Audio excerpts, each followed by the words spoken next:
Selamat datang di Novel Audioku Channel. Terima kasih sudah mampir di Novel Audioku Channel. Bantu untuk klik tombol subscribe dan like untuk berkembangnya channel ini. Dan jangan lupa untuk nyalakan loncengnya agar selalu mendapatkan notifikasi terbaru dari Novel Audioku Channel. Silahkan menikmati cerita novel favorit Anda. Mari kita lanjutkan kembali kisah novel Aiden Enzo Kehidupan Super, episode 254, bersama Novel Audioku Channel. Selamat mendengarkan. Masih bersama Novel Audioku Channel, mari kita lanjutkan. Hahaha, saya ingin melihat bagaimana Anda, Tuan Enzo dan Tergio Ziso, mengambil nyawa saya hari ini. Gareth Dion tertawa keras, matanya penuh kemenangan. Orang-orangnya sudah ada di sini. Lebih dari milik Tergio Ziso. Bagaimana lagi mereka bisa mengalahkan? Dalam sekejap, sosok-sosok berkumpul dari segala arah, semua berpegangan tangan, benar-benar memblokir alun-alun kecil di depan restoran Yingfeng. Hujan gunung akan datang dan angin ada di seluruh gedung. Perubahan adegan ini mengejutkan semua orang yang hadir. Tanpa diduga, Gareth Dion masih Gareth Dion yang sama, dan dia memiliki tangan kedua.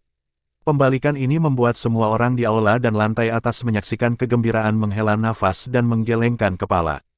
Di antara mereka, Markel Bide yang paling dibanggakan. Tentu saja, setelah melihat orang-orang Gareth Dion datang, dia langsung tersenyum, dan langsung berlari ke arah Gareth Dion, menyanjung dan memujinya. Tuan Dion punya rencana yang luar biasa. Tuan Dion benar-benar seorang jenderal. Sekarang, saya melihat Tergio Ziso dan Tuan Enzo itu jatuh. Saat berbicara, Markel Bide melirik Aiden Enzo, yang berada di seberangnya, dengan cibiran dan ejekan di matanya. Anak muda, kalian terlalu impulsif, jadi tidak mudah untuk mengakhirinya sekarang. Gareth Dion juga tertawa beberapa kali. Tuhan ada di sisinya. Dia akan memenangkan pertempuran ini. Di lantai atas, Freddy Canio memperhatikan situasi di lantai bawah, dan di belakangnya adalah bawahan yang baru saja turun, dan berkata, Tuan Canio, dia dari Tergio Ziso, dan di sampingnya adalah orang kaya yang dia undang kali ini, bermarga Enzo. Nama belakangnya adalah Enzo. Enzo, Freddy Canio terkejut, dan langsung memikirkan siapa itu.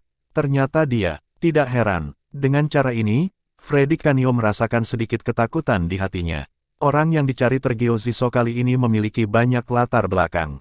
Namun, segera, senyum muncul di sudut mulut Freddy Canio. Mereka masih terlalu lembut, dan bertarung dengan Gareth Dion, dan sekarang situasinya telah berubah tiba-tiba. Tergio Ziso ini dan Tuan Enzo ini takut mereka tidak akan mendapatkan keuntungan apapun. Freddy Canio menggelengkan kepalanya, itu adalah pertunjukan yang bagus, dan dia sudah memiliki penilaian di benaknya.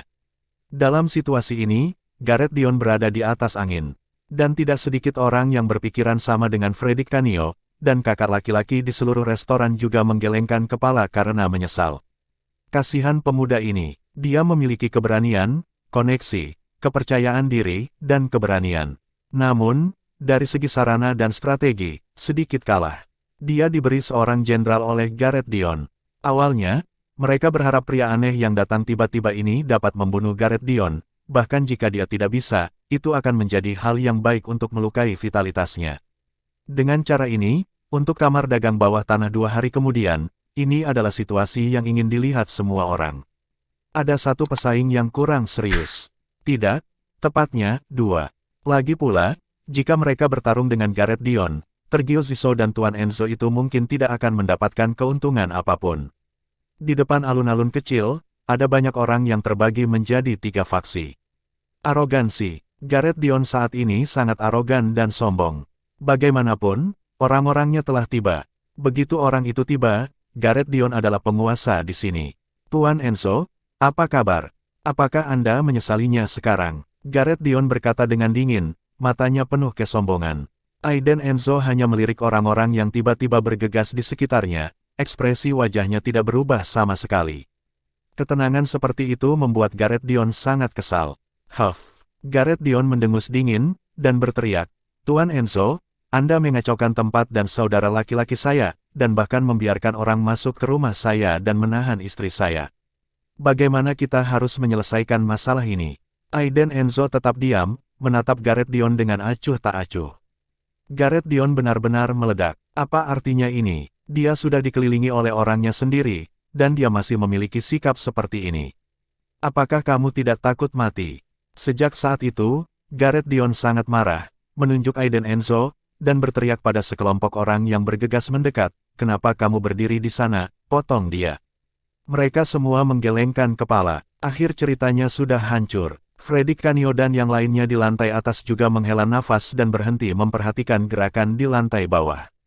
Tetapi, tiba-tiba, asisten di belakang Freddy Canio melirik ke bagian bawah gedung, dan berteriak kaget, "Tuan Canio, cepat lihat, ada perubahan." Perubahan. Freddy Canio terkejut, menoleh dengan tiba-tiba, dan menatap bagian bawah gedung dengan mata terbelalak. Baru saja, Gareth Dion sangat marah dan meneriaki tangan kanannya Zaido dan Gideon. Kedua orang itu, bagaimanapun, semuanya tampak diam, menatap Gareth Dion dengan dingin, mereka tidak bergerak sama sekali.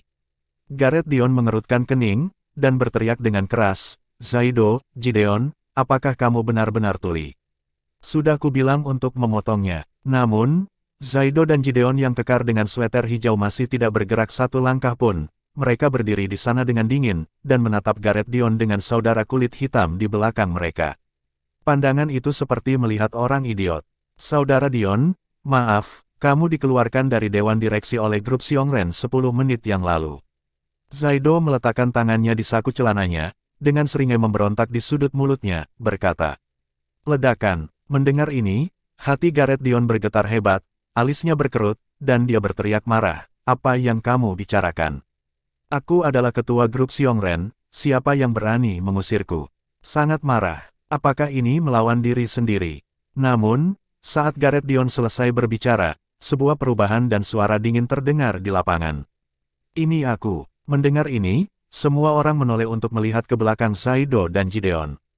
Kerumunan bubar secara otomatis, dan seorang pria parubaya berusia 40-an atau 50-an keluar, dengan pelipis abu-abu, rambut abu-abu muda, perubahan dan wajah kusam, mengenakan setelan tunik abu-abu tua, wajah karakter Cina, sedikit kurus, sepasang alis marah, tidak marah. Terutama sepasang matanya, yang mengandung kebencian yang mengerikan. Begitu orang ini muncul, aura tidak aktif yang mengalir dari tubuhnya membuat banyak orang di alun-alun kecil tak tertahankan. Terlalu kuat. Saudara-saudara di belakang Gareth Dion semua tercengang saat melihat orang itu muncul saat ini, dan mereka semua panik. Mereka saling memandang, ketakutan melintas di mata mereka. Dan Gareth Dion, setelah melihat orang itu, matanya melebar, wajahnya menggigil, dan tinjunya bergetar tanpa sadar. Itu dia benar-benar keluar. Orang itu, di bawah pengawasan semua orang, berjalan keluar dari kerumunan dengan tangan terkulai secara alami. Hanya dengan pergi ke sana, dia terlihat seperti bos besar. Tuan Bowen. Tiba-tiba, di alun-alun kecil, Zaido, Gideon, dan saudara-saudara di belakang mereka semua menundukkan kepala dengan hormat, dan memanggil pria parubaya, Tuan Bowen. Bowen Liu, kakak tertua nomor 1 di distrik Dajiangnan 20 tahun lalu. Baik sipil maupun militer, dia adalah kakak laki-laki paling penyayang dan populer dalam sejarah distrik Dajiangnan. Penampilan Bowen Liu benar-benar mengubah situasi. Termasuk yang menyaksikan kehebohan, serta kakak-kakak dari berbagai daerah. Setelah melihat Bowen Liu tampil di atas panggung, mereka semua kaget tak terkira.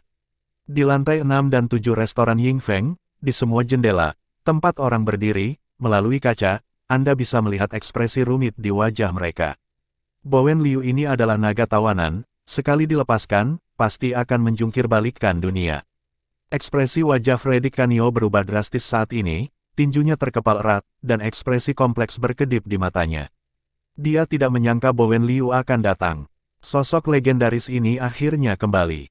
Tepat ketika semua orang berpikir bahwa Bowen Liu akan segera menemukan Gareth Dion untuk menyelesaikan skor, mereka tidak menyangka bahwa Bowen Liu hanya menatap Gareth Dion dengan marah, dan kebencian yang membumbung hanya tertidur sesaat. Kemudian, di bawah pengawasan semua orang, dia berjalan lurus ke Aiden Enzo, berdiri menyamping, berdiri di sisinya, membungkuk, dan berkata dengan hormat, "Tuan Muda Enzo, saya dengan hormat mematuhi perintah Tuan Muda Enzo, tolong beri perintah."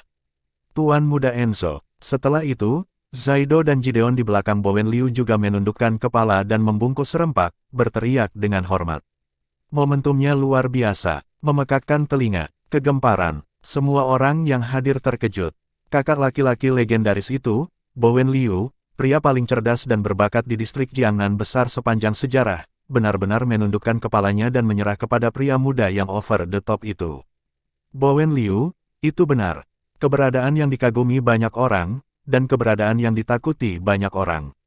Pada saat ini, tidak dapat dihindari untuk jatuh ke dalam rutinitas sekuler. Gareth Dion, termasuk saudara-saudara di belakangnya, semuanya tercengang dan bingung. Itu adalah Bowen Liu, Tuan Bowen. Mereka telah mendengar legenda tentang dia sejak mereka memasuki industri ini. Bahkan, banyak dari mereka yang telah melampaui Bowen Liu saat masih muda. Ketakutan, dan ketegangan menyebar di antara Gareth Dion dan bawahannya di belakangnya. Wajah Markelbide benar-benar busuk, dia tidak pernah berpikir bahwa keadaan akan berubah seperti ini. Terima kasih sudah mampir di Novel Audioku Channel. Bantu untuk klik tombol subscribe dan like-nya untuk berkembangnya channel ini. Novel Audioku Channel akan memberikan lebih banyak lagi cerita novel yang lainnya dalam versi audio.